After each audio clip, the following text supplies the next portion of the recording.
Everyone, आप सबका हमारे यूट्यूब चैनल पे स्वागत है। जैसे कि आप सबको पता है कि हमने 120 रूल्स ऑफ ग्रामर सीरीज शुरू किया था और इसमें हमने लगभग 21 रूल पढ़ चुके हैं। आज हमारा रूल नंबर 22 है।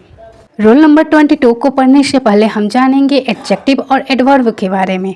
आई होप आपको एडजेक्टिव और एडवर्ब के बारे में बेसिक नॉलेज पता होगा। अगर नहीं पता है तो मैं भी फिर से बता रही हूँ। जैसे कि एडजेक्टिव जो हमें नाउन और प्रोनाउन के बारे में बताता है उसे हम लोग कहते हैं एडजेक्टिव।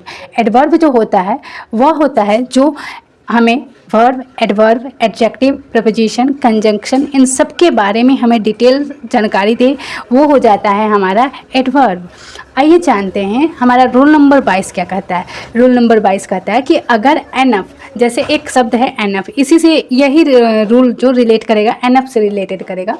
तो एनफ का अर्थ होता है अत्यधिक, यानी बहुत ज़्यादा होता है।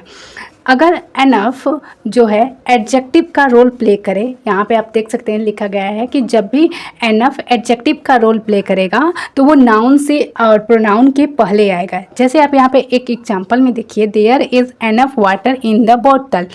यहाँ पे वाटर नाउन है और एनफ यहाँ पे है। यहाँ पे एनफ जो है यह एडजेक्टिव का काम कर रहा है, तो हम यहाँ पे नाउन से पहले लगाएंगे एनफ। हम ऐसे नहीं बोलेंगे there is water enough, water के बाद अगर एनफ लगाएंगे तो गलत हो जाएगा। वाटर से पहले हम लोग एनफ लगाएंगे, क्योंकि जब एनफ एडजेक्टिव का काम करता है तो वो नाउन से पहले आएगा।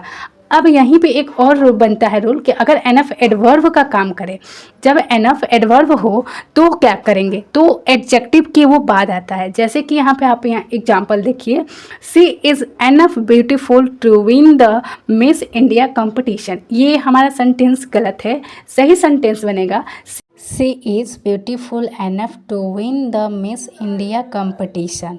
इस सेंटेंस में आप देखेंगे कि ब्यूटीफुल जो है यह एडजेक्टिव है और एनफ उसके बाद आया है, तो यहाँ पे एनफ एडवर्ब का काम कर रहा है। जब भी एनफ एडवर्ब का काम करेगा तो यह एडजेक्टिव के बाद आएगा।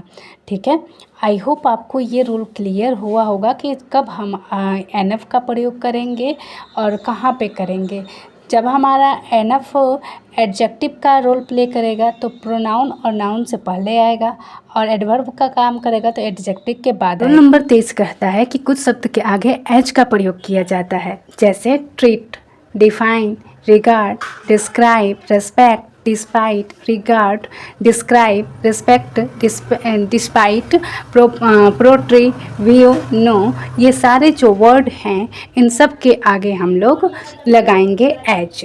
जैसे यहाँ पे मैंने 2 बार ये लिखा है, डिस्क्राइब भी 2 बार, रिस्पेक्ट भी हो गया है, तो आप समझ लीजिएगा एक एक बार रहेगा। यानी treat, define, regard, describe, respect, despite, portray, view, know, इन सब के आगे हम लोग एज लगाते हैं। अगर एज नहीं लगेगा तो वो गलत सेंटेंस माना जाता है। जैसे आप एग्जांपल में देखेंगे, biology is defined as the science of living beings. Second हमारा एग्जाम्पल है, he is regarded as a god in India. तो एज लगाना यहाँ पे मस्ट हो जाता है, इम्पॉर्टेंट। आई होप आपको ये समझ में आया होगा।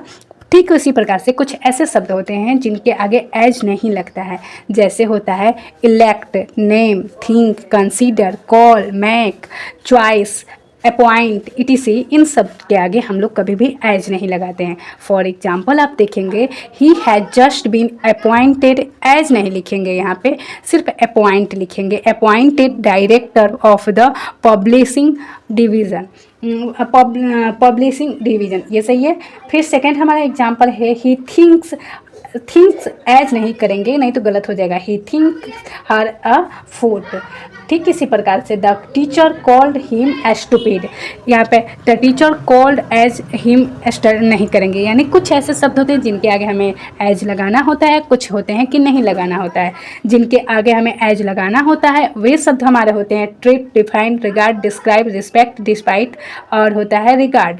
और जिनके आगे एज नहीं लगाना होता है वो शब्द हमारे होते हैं elect, name, think, consider, call, make, choice, appoint. ये सारे आपको वर्ड याद रखना है, ध्यान में रखना है कि किसके आगे एज लगेगा, किसके आगे एज नहीं लगेगा। यही हमारा एरर बनता है एग्जाम में। आई होप आप सबको ये वीडियो अच्छी लगी होगी। वीडियो अच्छी लगे तो लाइक शेयर करना ना भूलें और चैनल को सब्सक्राइब तो अवश्य ही कर दीजिएगा। Thank you.